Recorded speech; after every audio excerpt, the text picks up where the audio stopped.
We have Dean Dacko on the couch today celebrating the launch of NewLeaf. It took a while to get off the ground, did it not? How long, actually, Dean, in the whole planning process? You know, I think the original ideas and the concepts and how we started our original conversations go back probably about 2 years. And then the real work in terms of what we were really trying to do started about a year ago.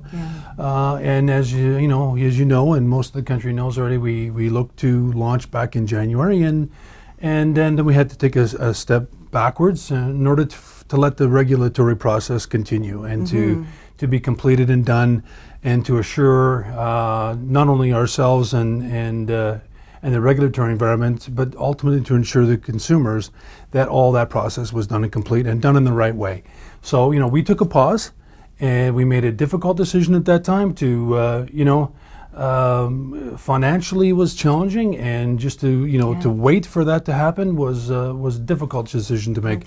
But in the end, it was the right decision to make. We put our customers' interests first, which, I challenge to see the last time that an organization, a company, really truly put their customers' interests first ahead of their own business interests. But we did that, and so now we're just absolutely thrilled that yesterday was our first flights, and lo and behold, they were 90% full, 99.3% if you want the actual number. And do you find the booking levels going forward are pretty strong like that as well? So the neat thing is that in the last couple of weeks, it's continued to grow, day over day. And yesterday, we had just an incredible day, as you can appreciate, once people saw those planes flying and literally hundreds of people getting off with big smiles on their face, that it caused the bookings to go through the roof. So, no, the trend is definitely moving up.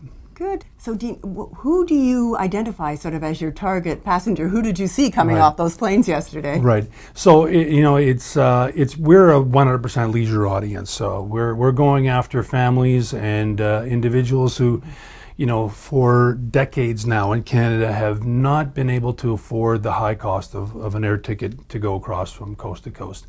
It's families, it's retired couples, it's people that have families spread across the country, and it's a big geography here in Canada, and the distances are difficult to manage if you're trying to drive, and if you're trying to fly, the cost is just too overwhelming in terms of like a family of 5 to travel from Hamilton to Winnipeg, is close to $3,000, $4,000. Yeah. So, we're going to be able to do that for a fraction of the cost, and we saw so many young families on board our planes yesterday, and we're going to continue to service that audience, to service that market, provide them with that option that they've not had for a very, very long time in Canada. And we're just thrilled about it. So you think you've found the business model for the ultra low-cost carrier that can work in Canada? Absolutely. The interesting thing is that we talk a lot in Canada about sort of failed models that have not worked. But conversely, if you look across the rest of the world, if you look into the United States, you look into Europe, you look into Asia, you look into Latin America, they all have the most successful models. The ones that have made the most money over the last 10, 20, 30 years have all been situated and positioned in the ultra low cost model. And the notion is that why should that not work in Canada? And it's really just a function of recognizing that you just need to put the right business model in place, which is really focused on cost and not on revenue and yield. And keep your costs down so that you can then pass those savings on to your customers, which creates demand. So for every 1% that we save in terms of cost, and we pass that on in terms of a 1% saving in the price of the ticket, we actually see 2% increase in demand. So it's virtually double. And as a result, that our whole interest, our whole position is to have our prices continue to go down and not up. And as we grow, we're going to spread our infrastructure costs, our cost of technology, the cost of our head office operation, all those things over a greater number of seats. So, and ultimately at the end of the day, we're not going to be looking to then increase the price or get more yield. We're just going to lower our prices, have demand, allow us to grow. And that will spread that cost out, and we'll continue to offer low prices, and in fact, lower prices. So where is this growth going to be too? I can imagine perhaps in the winter season, some sun destinations. Yeah, we're going to be announcing next week our fall schedule that will continue to serve, the Canadian marketplace and expanding more into, areas that are relevant for that fall season. And then, of course, as you mentioned, the winter time, people in this country love to escape the harshness of the winter. And so we're going to offer sun flying predominantly and primarily into key markets in the U.S. They're all obvious. We're going to grow and expand there. So, people from Western Canada flock down to places like Arizona and California, and people in the East go to Florida. So we're definitely going to be looking to do that. And we already know that we've got a ton of folks, 5.2 million Canadians today travel more than 100 miles to go south of the border to save $100. And, that's, we certainly don't expect to be carrying 5.2 million Canadians next year, but we think we can carry a sizable portion of those, and they won't have to take the trouble. And save them the bother of crossing that border. Save them all that time and money and hassle and just the whole inconvenience of having to go across the border and do all that. And besides that, it's a very good news story for Canada in that we keep all those tax dollars in Canada. We keep all those revenue dollars to all the the infrastructure, and then you buy your Tim Hortons and coffee instead of the Starbucks in Niagara Falls, New York. And so for all those reasons, it's just the right thing to do. It serves Canadian interests. It serves the Canadian economy.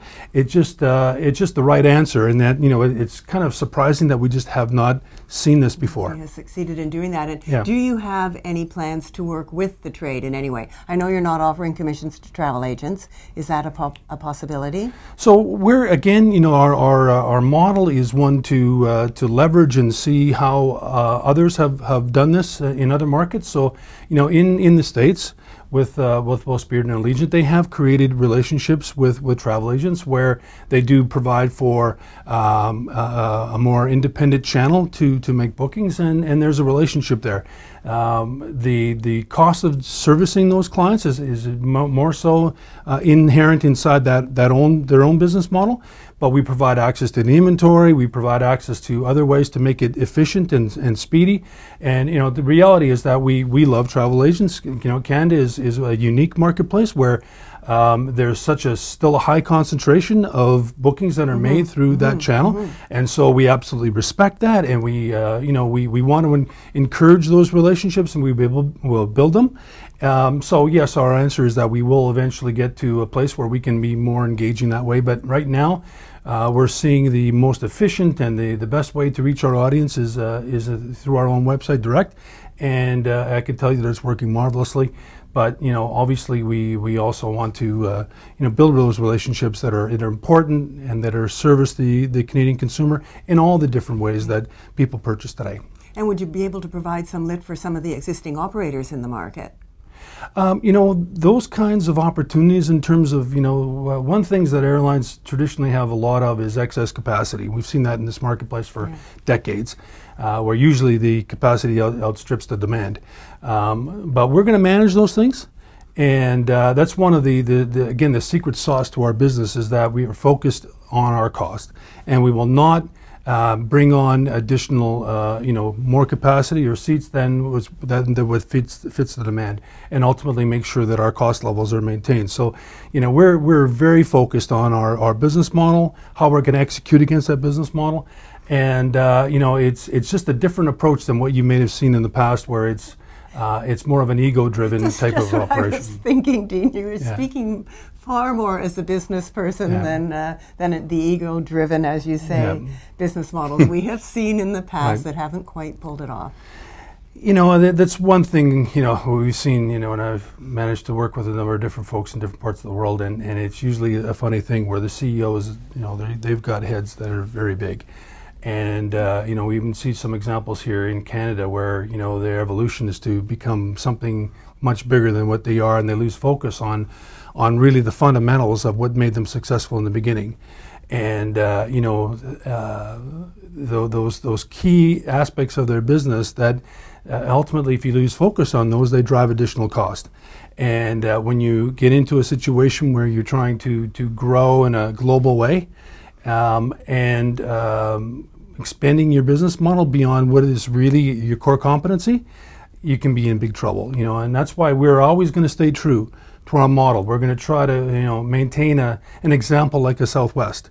They're probably more passenger miles for any airline in the world because they just go back and forth between New York and LA every day, a few hundred times.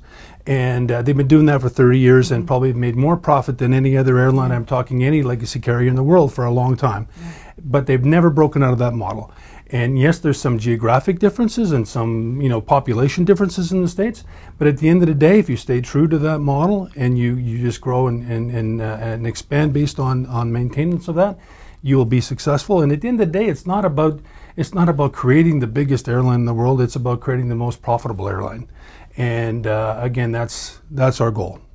Well done. Well, we look forward to continuing to watch how this develops for NewLeaf, and it's a pleasure to have you here today. Thank you so much. It's fun. It's great to be back in Canada and back talking to Canadians and Canadian travel industry, and it's a wonderful thing today, and we're so happy and thrilled about it.